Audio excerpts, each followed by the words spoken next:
சற்று முன் கிடைக்கப்பெற்ற மிக முக்கியமான செய்தி ஒன்று வெளியாகி உள்ளது. சட்டப்பேரவையில் வெடித்த கலவரம். திராவிட முன்னேற்ற கழகத்தின் தலைவரும் தமிழக முதல்வருமான ஸ்டாலின் அவர்கள் பேரதிர்ச்சிக்கு உள்ளாகிவிட்டார்.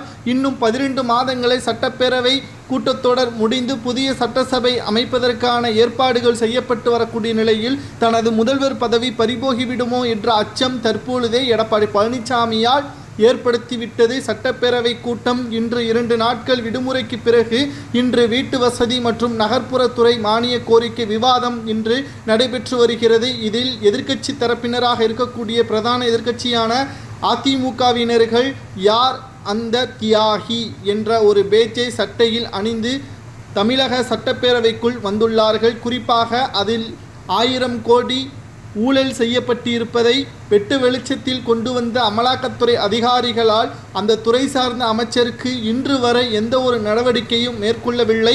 அப்படி அவர் என்ன தியாகம் செய்தார் என்ற கேள்வியையும் எடப்பாடி பழனிசாமி அவர்கள் சட்டப்பேரவையில் கேட்டுள்ளார். அதாவது தமிழக டாஸ்மாக் நிறுவனத்தில் அமலாக்கத்துறை அதிகாரிகள் சமீபத்தில் ரைடு ஒன்றை நடத்தினர். அதில் 1000 கோடி ரூபாய் அளவிற்கு முறைகேடு நடந்திருப்பதாக கூறி அந்த தியாகி யார் என்ற பேட்சிகளை அணிந்து அதிமுகவின் எம்எல்ஏக்கள் சட்டப்பேரவைக்கு வருகை தந்துள்ளார்கள். மகளிர் உரிமை தொகையை 1000 ரூபாய் வழங்கிவிட்டு பல ஆயிரம் கோடிகளை ஊழல் செய்து வருகிறது திமுக என்றும் மக்கள் இதை புரிந்து கொள்ள வேண்டும், மீண்டும் திமுகவிற்கு வாய்ப்புகளை வழங்க வேண்டாம் என்றும் எடப்பாடி பழனிசாமி அவர்கள் கூறும் விதமாக அந்த பேட்ச் அமைந்திருக்கிறது.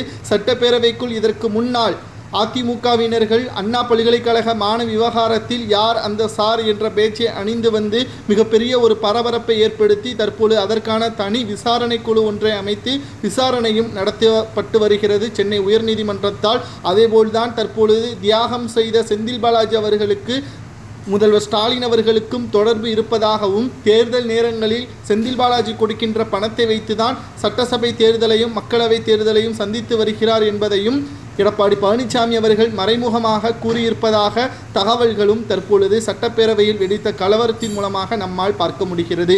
சரி, எதற்காக தியாகி என்ற பேச்சை அணிந்து வந்திருக்கிறார்கள்?